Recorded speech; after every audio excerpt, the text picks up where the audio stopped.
জানি না কেন হঠাৎ কোনো কারণ নেই, কিচ্ছু নেই, কারো কারো জন্য খুব অন্যরকম লাগে, অন্য রকম লাগে, কোনো কারণ নেই, তারপরও বুকের মধ্যে চিনচিনি কষ্ট হতে থাকে।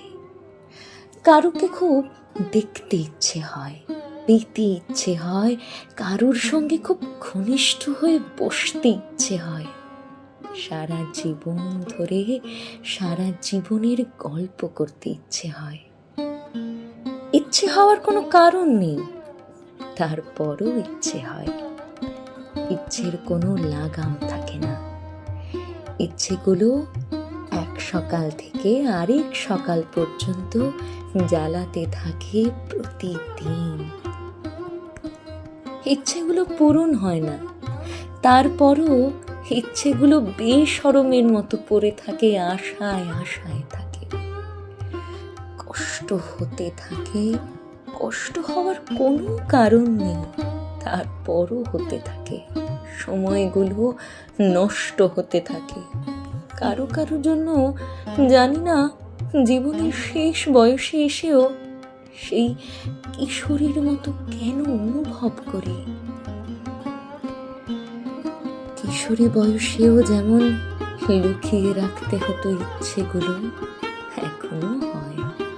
কি জানি সে যার জন্য অন্য রকমটি লাগে, যদি ইচ্ছেগুলো দেখে হাসে, সেই ভয়ে লুকিয়ে রাখি ইচ্ছে, সেই ভয়ে আড়াল করে রাখি কষ্ট, হেঁটে যাই যেন কিছুই হয়নি, যেন আর সবার মতো সুখী মানুষ আমিও।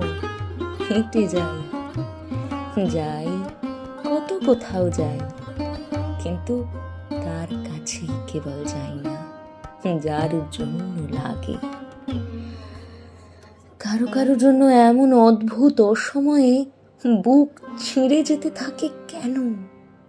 জীবনের কত কাজ বাকি, কত তারা, তারপরও সব কিছু সরিয়ে রেখে তাকে ভাবি। তাকে না পেয়ে কষ্ট আমাকে কেটে কেটে টুকরো করবে জেনেও তাকে ভাবি। তাকে ভেবে কোনো লাভ নেই জেনেও ভাবি। তাকে কোনো দিন পাবো না জেনেও তাকে পেতে চাই।